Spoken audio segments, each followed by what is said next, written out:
Hello, good afternoon, everyone. My name is Hanna Grzeszczyk. Gustavo was quite good in saying my surname. I know it's not an easy one. It's nice to be in Rio. Thank you for inviting me. Thank you for organizing this lovely event. Although I must complain about the weather. It's almost like in London, so I was not expecting this here. The reason I'm here is to talk to you about neighboring rights. This is an area that I've been specializing for quite a long time, around 12 years.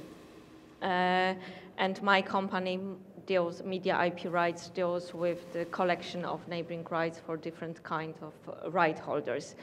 And why you might have heard about neighboring rights, what I found even in England with fairly established artists or record labels, they do have a little bit of problem to figure out who is entitled, how to go about claiming. So I hope that I will give you a good overview of the entire collection of neighboring rights. I'm sorry that I might be going to some details, but I hope that that will be in the benefit of you. So just to explain briefly what is neighboring rights, why there is this strange name, neighboring. What is to do with, is it to do with my neighbor or what?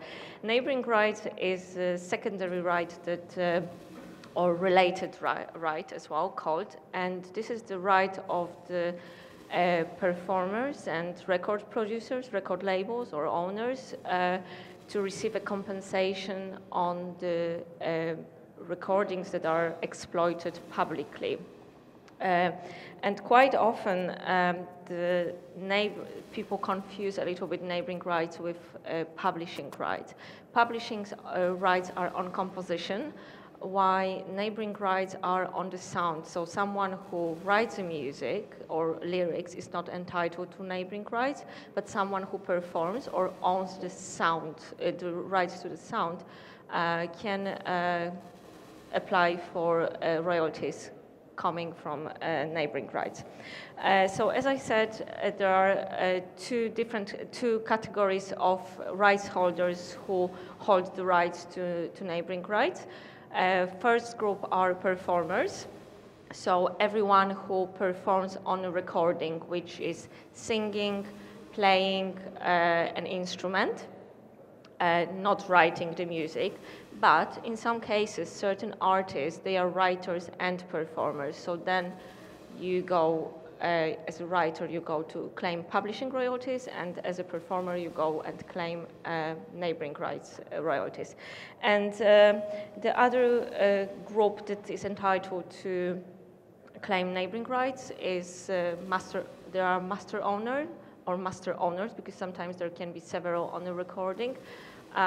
In a common language, usually it's a record label that holds the rights to the master recording.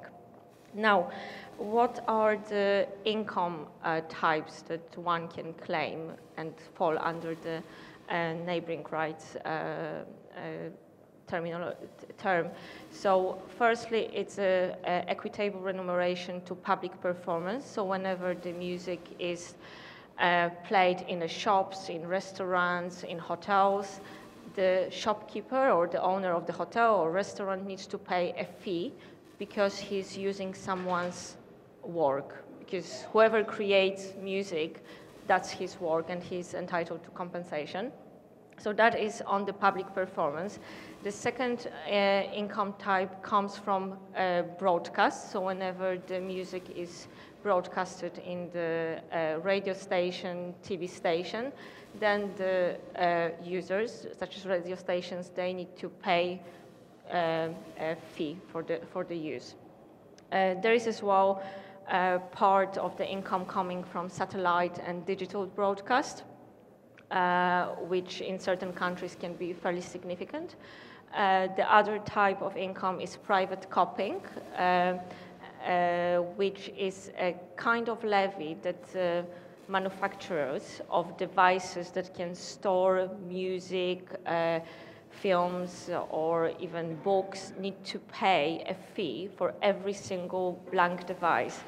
And As we are sort of developing and progressing, there is constantly new devices being introduced, such as MP3s, iPads, smartphones. But unfortunately, in many countries, the list of the devices are not updated on the same way as it develops. So certain countries might still only ask for the manufacturers to pay only the levy on CDs and even cassettes, but not on the tablets.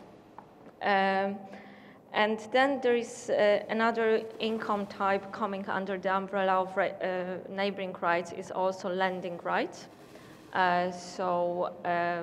Certain libraries, they need to pay a fee as well, because people can lend different music or films in the libraries. And the last income type is on the audiovisual, which is music used in soundtracks of films and TV series, and also audiovisual for different kinds of performers, such as actors and film directors. And the audiovisual side I will explain a little bit later at the end of my presentation. Now, when did the neighboring rights come to the daylight?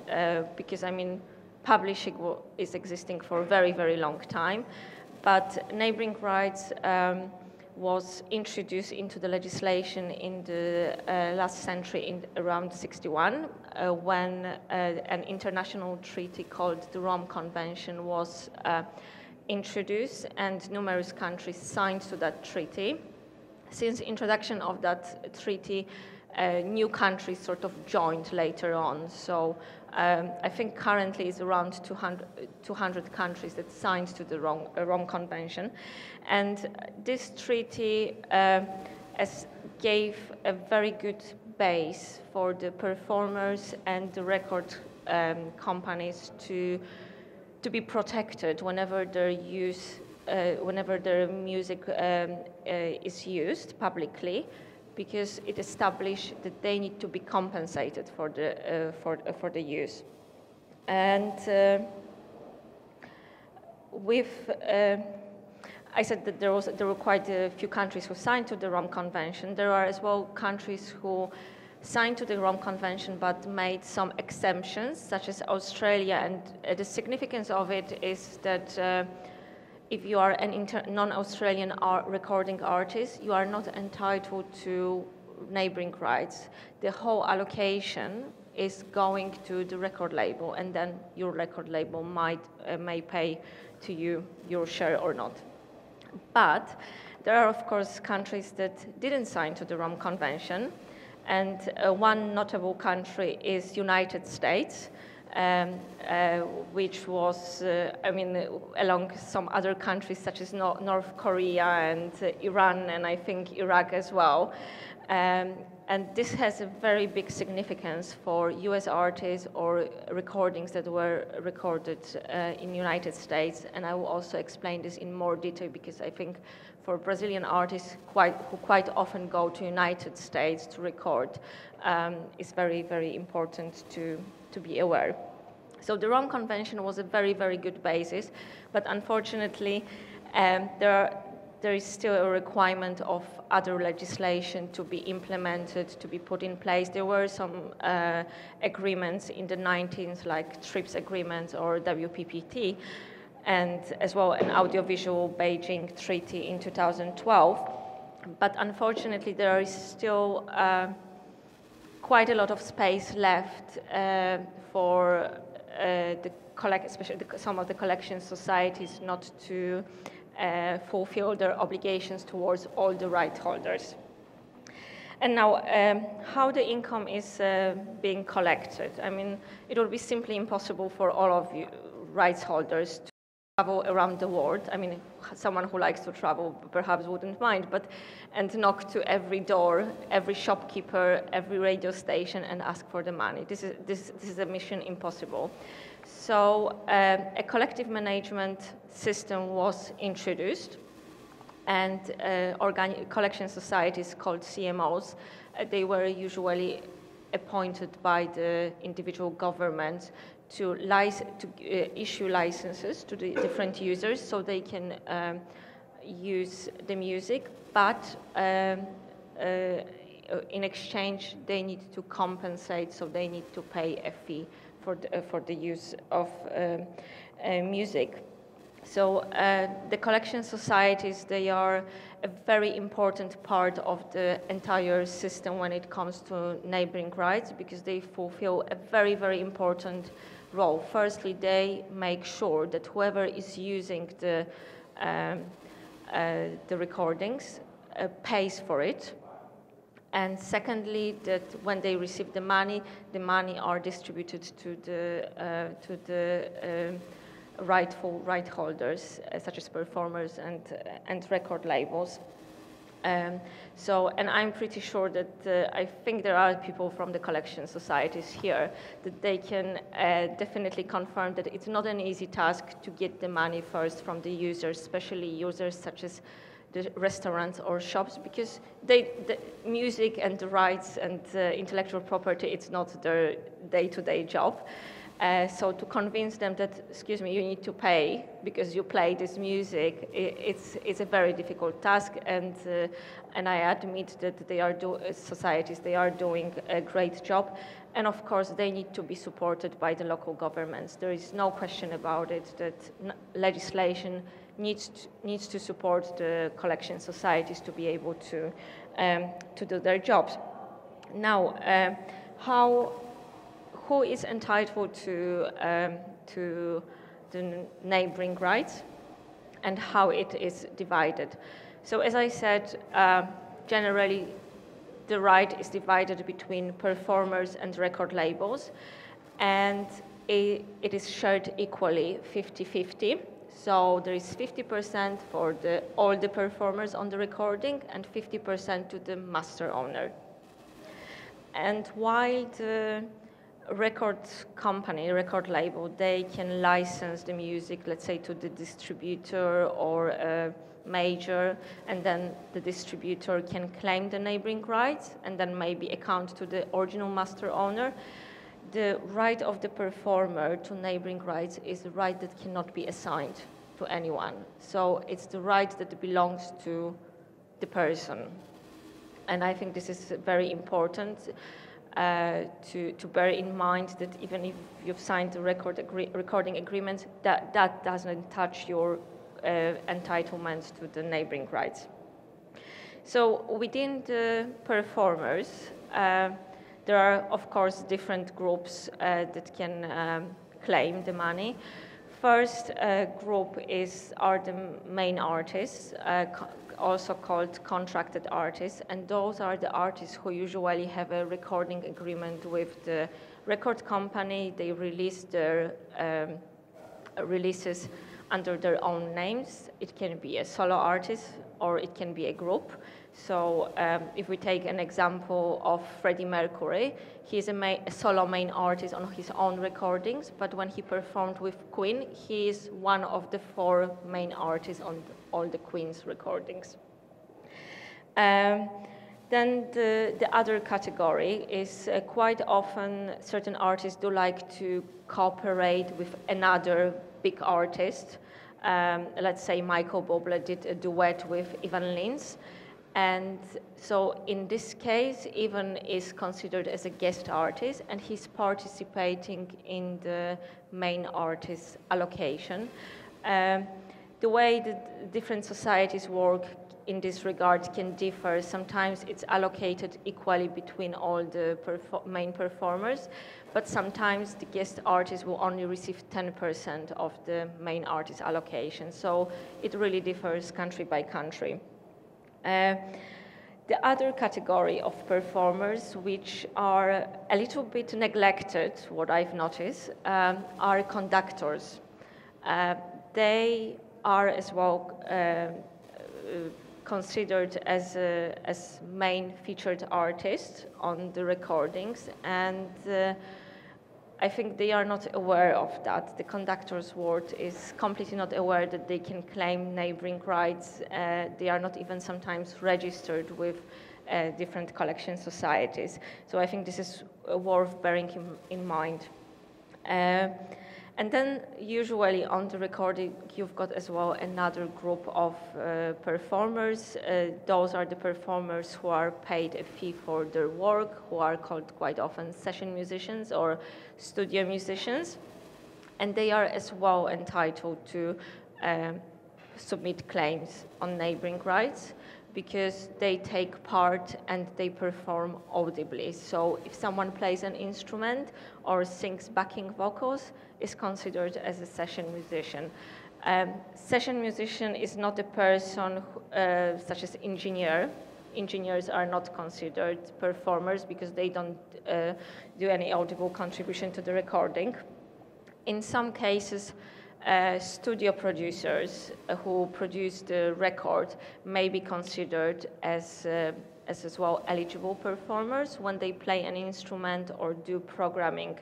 So if you are a producer, studio producer, make always sure that your credits or your contract is fairly clear in what your role is, that you are producer, but also you've got the credit as a programmer or keyboard player, because otherwise you might not see money.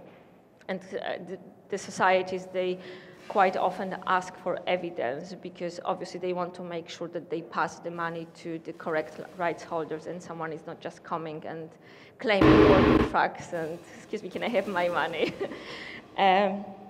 So this is, those are performance on the music side.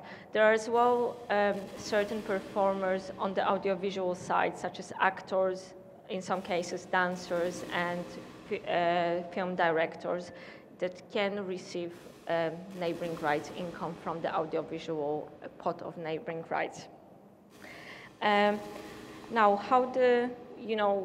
who is entitled to claim on the performer side, how it is distributed amongst the artists. This, of course, differs. Every country you go, you'll have a different rule, and the societies, they are allowed to set up their own rules. In some territories, the split of the performers' allocation is done equally, 50% to the main performers and 50% to the session musicians.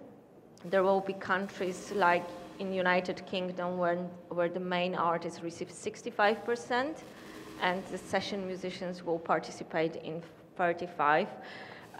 So it's really, there is no set guide. You just need to check with every society what is the rule. There are as well cases where certain main artists, contracted artists, they don't, especially bands, they don't use any session musicians. So then someone may say, oh, where this other money that are allocated to session musicians are going?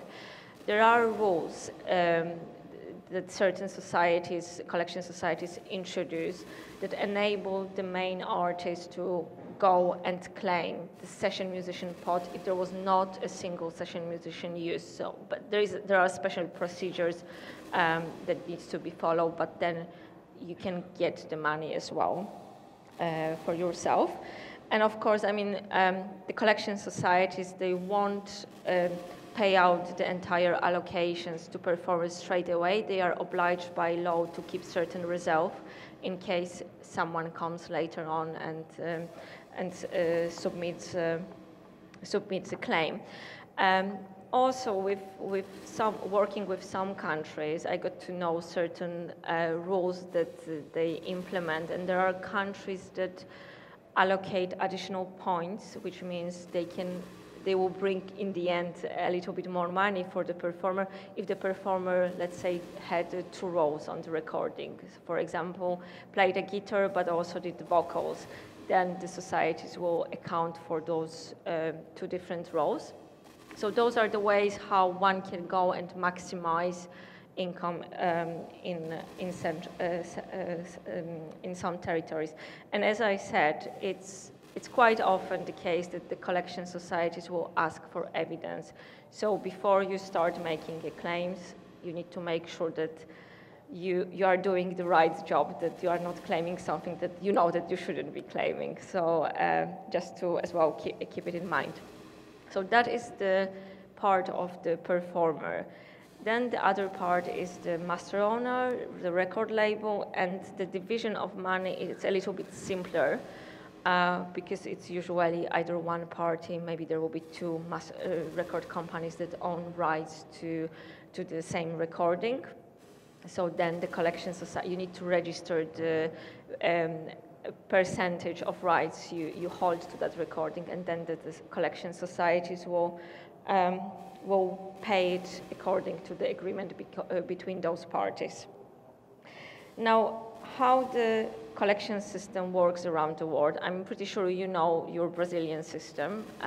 You've got quite a few collection societies. You've got the main body that was created, ICAT, and I think as well there is one specific about Brazil, which is your collection societies also not only deal with neighboring rights, but also with publishing, and this is a very rare around the world.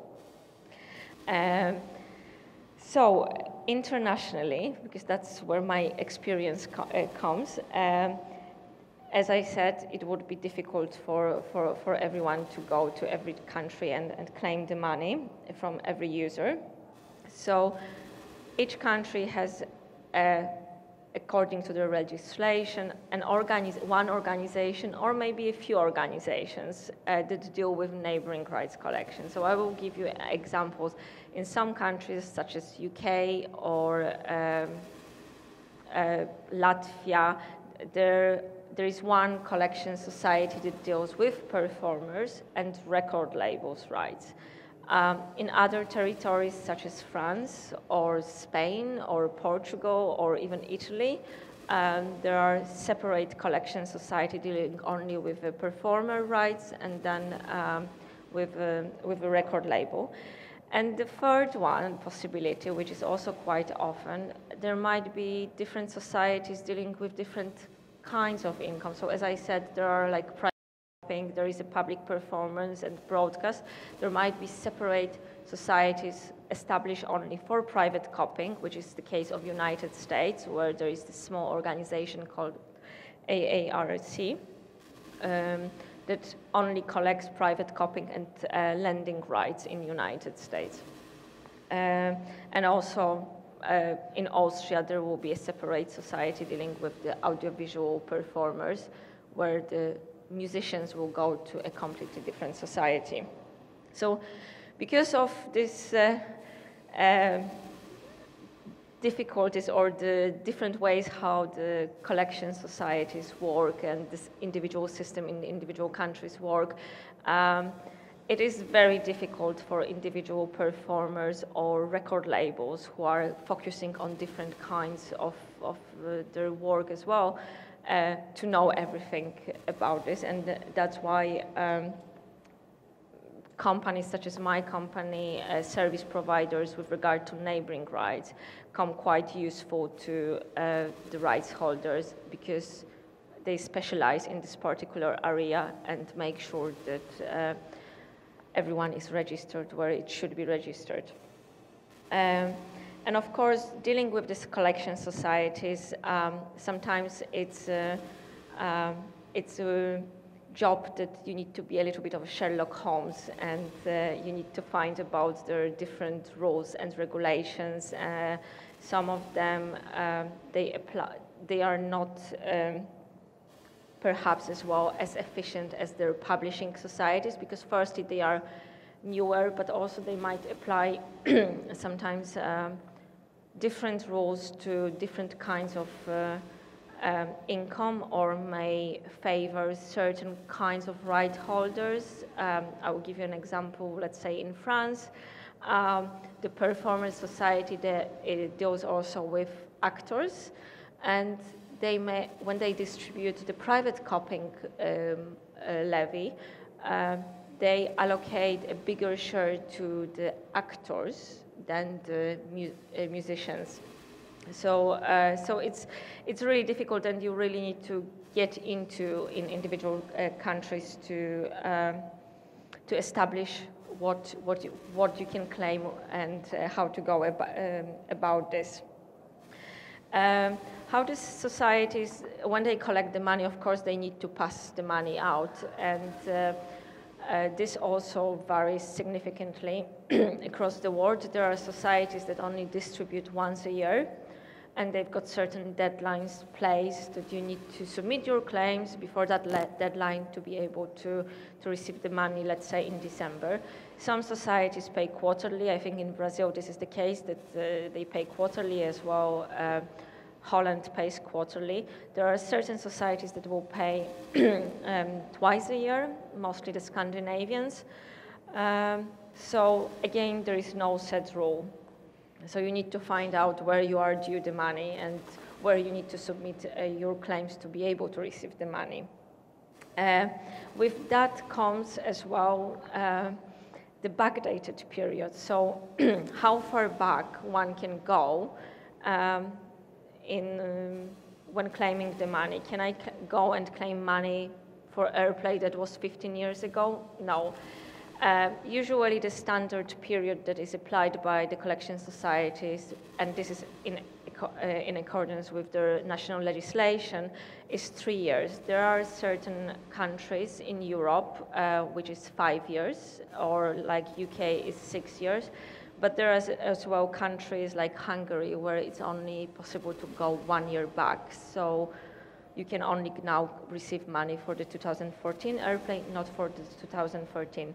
And also, because the collection societies, they've got a different stage of their development. Some of the collection societies really struggle with the data. Therefore, some of them may be just distributing monies that relate to 2010 airplay, which is 4 years back, which is a significant delay. So that sometimes certain artists especially who rely hugely on the income are not able to receive the royalties fast enough. Now, because the societies, they've got their own systems and regulations which they are entitled to have, of course there are within the societies there are certain shortcomings of their internal system, of perhaps their internal procedures. Therefore, unlocking the full value of the royalties, it's very, very difficult. And I think the biggest obstacle that any kind of right holder is faced with currently is the data management. I think this is an area that will have to be really properly looked into by all the parties, starting from the right holders, such as record label. In many cases, they don't have full information on the recordings they even own and control. So that is the start. So then they are not able to pass it on to the collection societies. As well, performers, sometimes they forget about certain recordings that they've played on, or they don't have a contract, or they've lost some paperwork. So I think generally data management is an area that is required to be looked at. And therefore the collection societies, they might struggle with that. One example which I think where the collection societies should be supported again by the national legislation is the data that they receive from the broadcasters. In so many cases is a data that does not contain the full name of the performers, or the names are misspelled, or the track it's not the track that it should be. So this creates a possibility that the rights holder won't be able to get the money, because firstly it will take a longer time for the society to maybe try to establish who is actually the performer, because if you've got just only a surname, Adams, you don't know whether it's Brian Adams or another Adams. And as well, if the track is misspelled, again, that can delay significantly. Then the collection societies as well receive, as I said, really poor quality data from record labels quite often. and as well sister collection societies. So the collection societies, international collection societies, they exchange data between themselves, and quite often, again, it's very, very poor quality data. The other obstacle, which is again connected with data management, is as we are in the digital age, everyone thinks that, yes, I want to have a portal for my artists, it will be easy for everyone. Unfortunately, some of the collection societies, they've created portals that are not very easy, especially for the artists, maybe some heritage artists who are now in their 60s to follow. They are quite confusing. I mean, recently I even I've received a letter from a fairly big artist complaining about a system in one of the countries that he was supposed to use. And he said, too technical, I'm not dealing with that. So I think the collection societies, they need to also understand that if they want to get the money out to the rights holders, they need to help the rights holders. So don't create really systems that are stopping the performers from receiving, or record labels even, receiving their entitlement. And of course, another huge issue with the whole data exchange is the amount of the data that is passed from one source to another, from the users to collection societies, from the performers, record labels. Some societies, because they don't have yet very developed systems, are not able to cope with such volume of data. And again, this can significantly delay the payments to the rights holders. And as a right holder, you are interested that I want to get my money as soon as possible because I need to pay as well my bills. And this is how it works.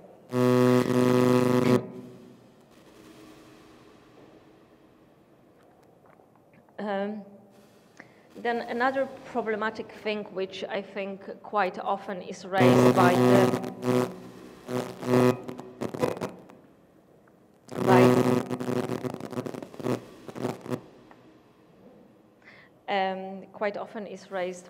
the rights holders, whether record labels or artists, is that when they receive a payment from a collection society, quite often they don't know what they are being paid for.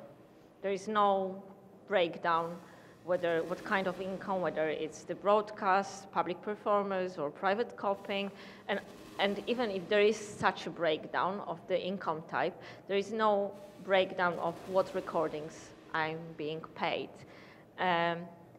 which stops the right holder firstly to verifying whether he is actually receiving everything, because quite often there might be a case that one big track might be forgotten, and this is the way how you can actually track seeing, oh, no, this track is not appearing on my statement.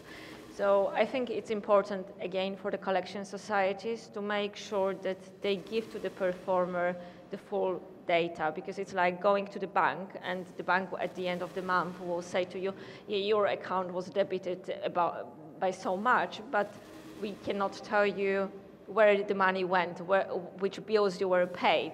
So it's exactly the same. You want to know where the money is coming from, because sometimes as a performer, you need to as well account to your different managers on different songs. So this is something that I put quite a big pressure on some collection societies, and I must tell you that even in Western Europe, where you think that everything is advanced, there are societies that unfortunately don't provide yet the detailed breakdown. Now, having all this legislation, such as Rome Convention, in place, one would think that there shouldn't be any problems in extracting money from certain territories. Unfortunately, over the years, I've been working with numerous societies. I can group them into a few different categories. Some of them are societies that understand that they work for the rights holders, so they collect the money and they need to pay the money fairly quickly. They also like to work with agents such as myself, because they know that I will be able to provide or resolve certain queries that they might have, where the artist or the record label, they won't have time, they might not understand certain. So I think they find it quite useful for this kind of a cooperation with service providers. But there are as well quite a few societies around the world that unfortunately are not very keen to distribute the royalties to the rights holders. And they sometimes put certain policies that stop the rights holders of receiving the money. Some of them might be very bureaucratic. I will give you one case where I've been asked to provide discography information for our clients in a paper form. So we've got clients that got more than 1,000 recordings. So you can imagine I was asked to complete 1,000 forms. I mean, this does not make sense because it's really will delay the payment because they need to process it as well from the other end. And so I think it's the big challenge here that the rights holders face are how to work with those societies, how to make them work, that they pay to the rights holders. Over my years of dealing with the collection societies, I had quite a few cases where we had to use lawyers to assist us with extracting the money from the societies. There were a few cases that ended in courts. We also used quite often the EU Commission in the European Union. The EU Commission is quite supportive for the rights holders. So when they are, we've informed them about certain discriminatory policies put towards a different group of rights holders, and they were very keen in intervening. So those are the sort of kind of resources that one needs to go to, and of course as an individual right holder you might not have time to do it, you might not have the right expertise as well. Why mentioning the EU? I must say that in past few years there was quite a lot of work going at the EU level because the Commission was informed of so many anomalies, like Wild West almost stories, that the collection societies were not behaving as they should. So the EU Commission introduced a directive which will be fully implemented next year in the European Union.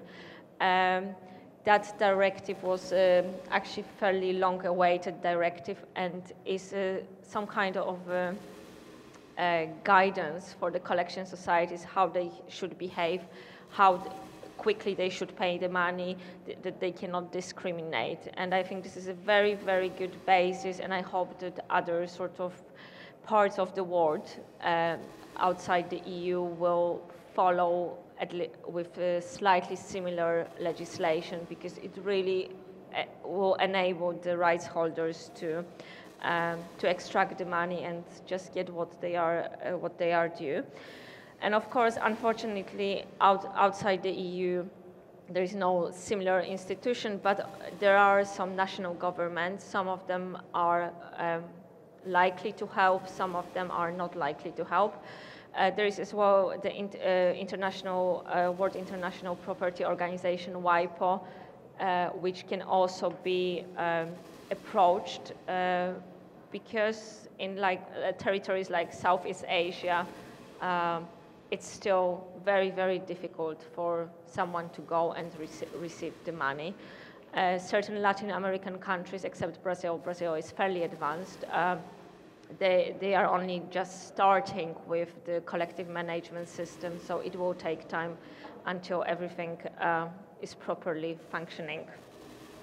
Now, I did mention at the beginning that one country, big country that didn't sign to the Rome Convention was United States, and therefore there is no collection of neighboring rights on the terrestrial broadcast in the United States because of that fact.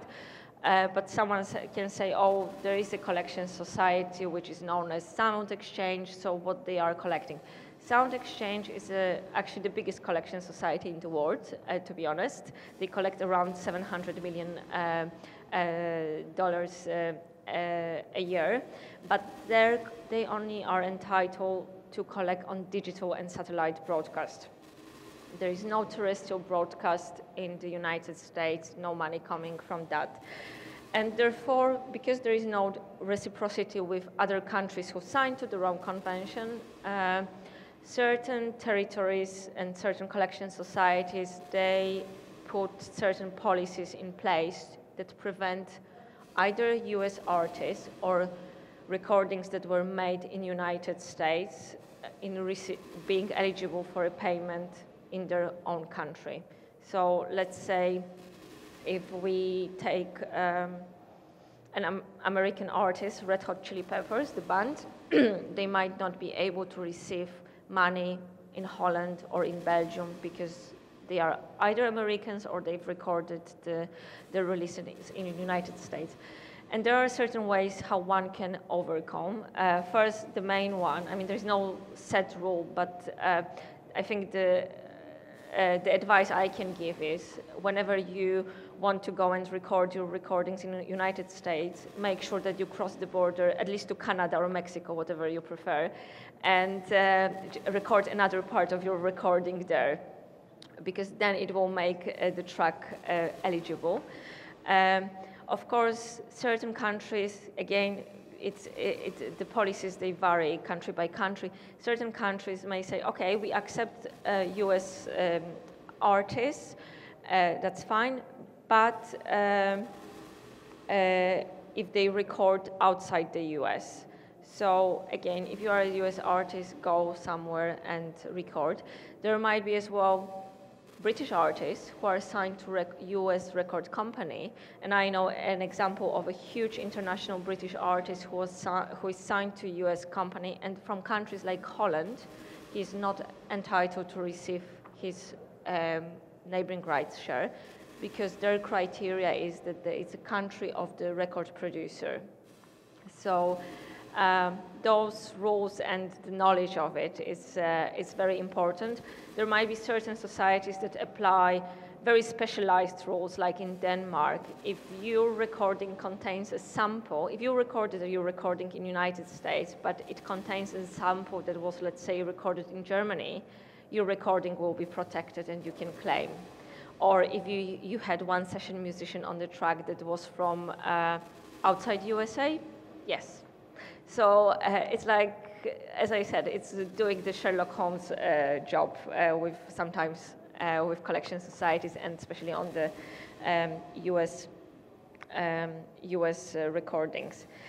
Now, I did as well mention at the beginning about the type of income that comes from audiovisual side. And one type of this income is allocated for musicians whose music is used as soundtrack of the film or TV series. In some territories, there is a possibility as well of claiming those kinds of rights on the documentaries, but it's not always the case. And then the other part of the audiovisual rights is allocated to actors and film directors. And actors, this is a very interesting information, I think, for some. Sometimes actors as well perform on a track. So in this case, they would be considered as a musicians, because let's say take Sting. He sang in one of the Ali McBeal's chapters. So he firstly would be considered as a musician, but also he played as an actor. He was a supporting actor in that TV series in one chapter. So then he's as well entitled to submit claim for his acting side. And this is, I think the audiovisual area is something to be developed, and it's going to grow significantly. This area will also affect music that is used in games.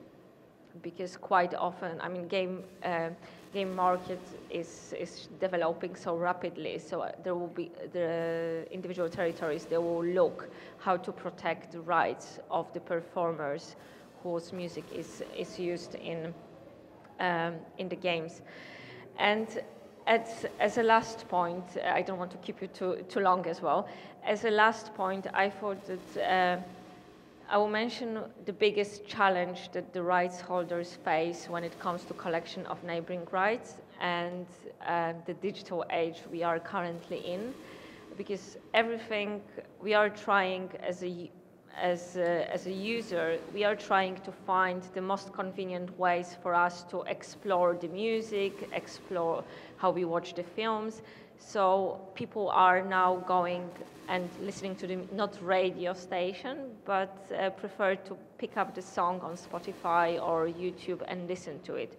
And unfortunately, with this area, on-demand music is currently not considered as a broadcast to the public, and therefore quite often the performers are not receiving a single penny.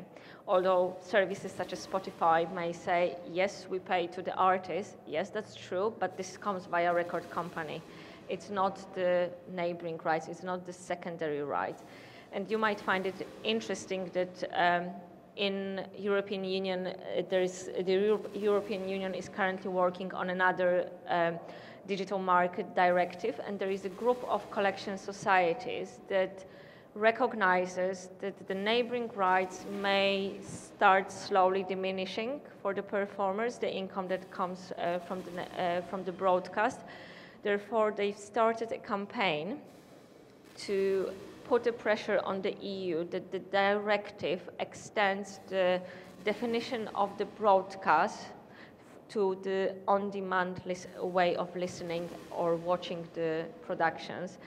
So it's a still very early stage, but I think people need to understand that on-demand is currently, unfortunately, not an area that brings the royalties to especially the performers. I mean, the record labels, they do receive some kind of money, but I think they are as well struggling to establish whether this is the correct level of the royalties that they should be receiving. So I think it's important to understand this and perhaps as well raise this issue with the national governments because that is the money that comes to you. So thank you very much. I don't know whether you've got any questions.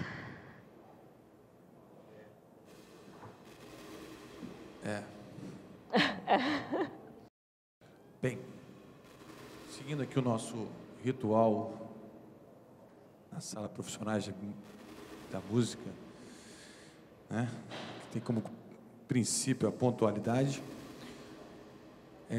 Antes de nós nos despedirmos da Hanna, obviamente que esse é o momento de submeter algum tipo de pergunta, algum tipo de... Só um minutinho.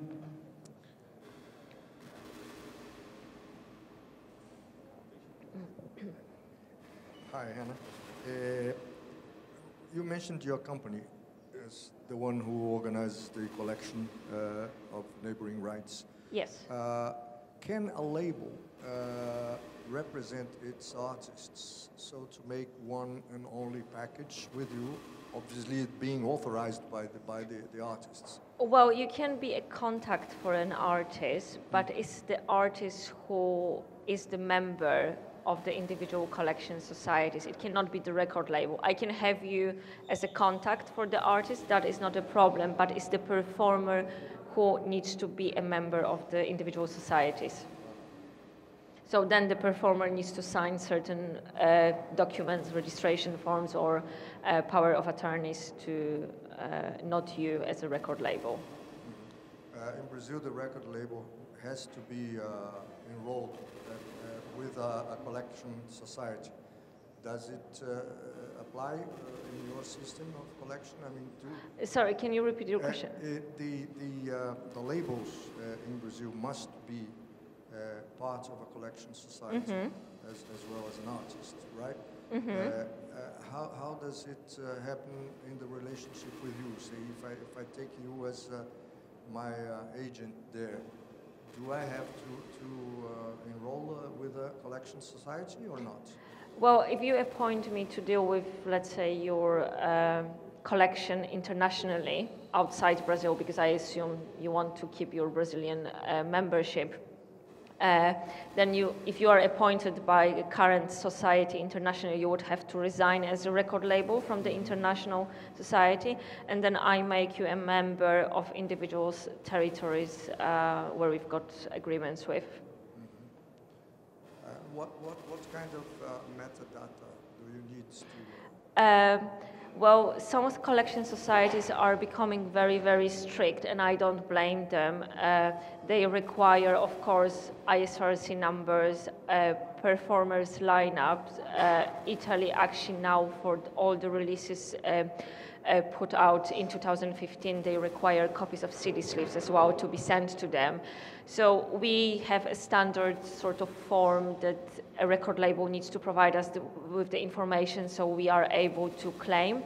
When it comes as well to the record labels, in certain territories you claim for your market share, so you need to provide sales information on a yearly basis to be able to, let's say, receive money from the private copying allocation. That's it. Thank you. You're welcome. Just one more.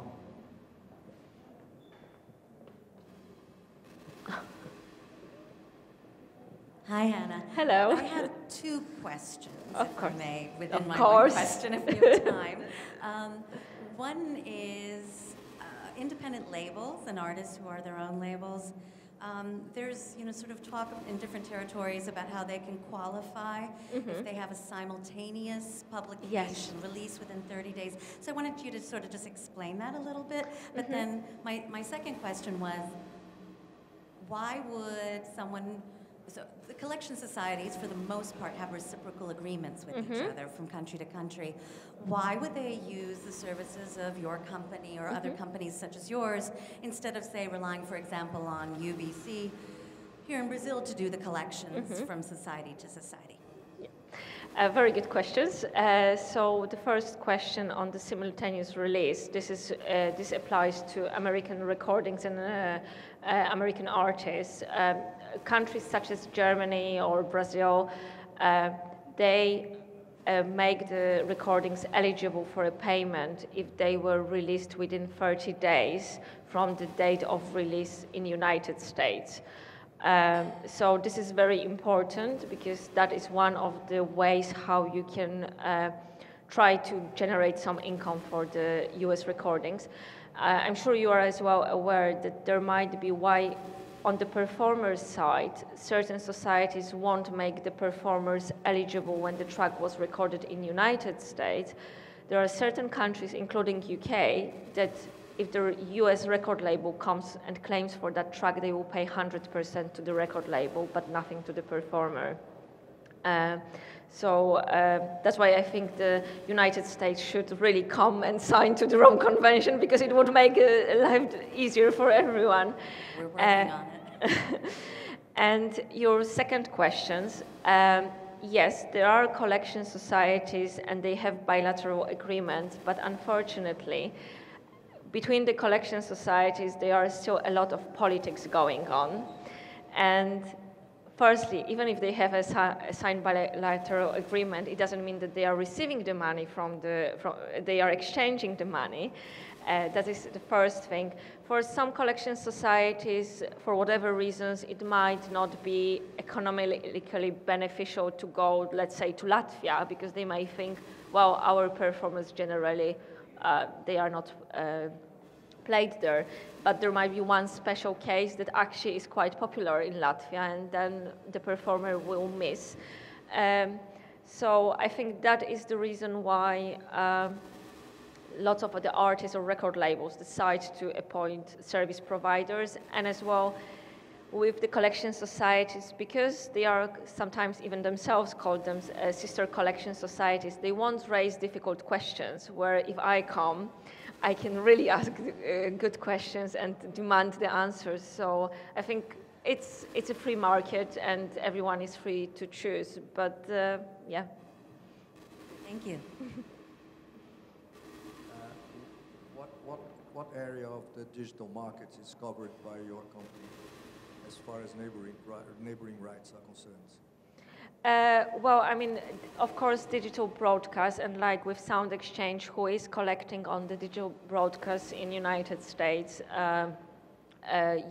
we submit claims on behalf of our clients on the digital side.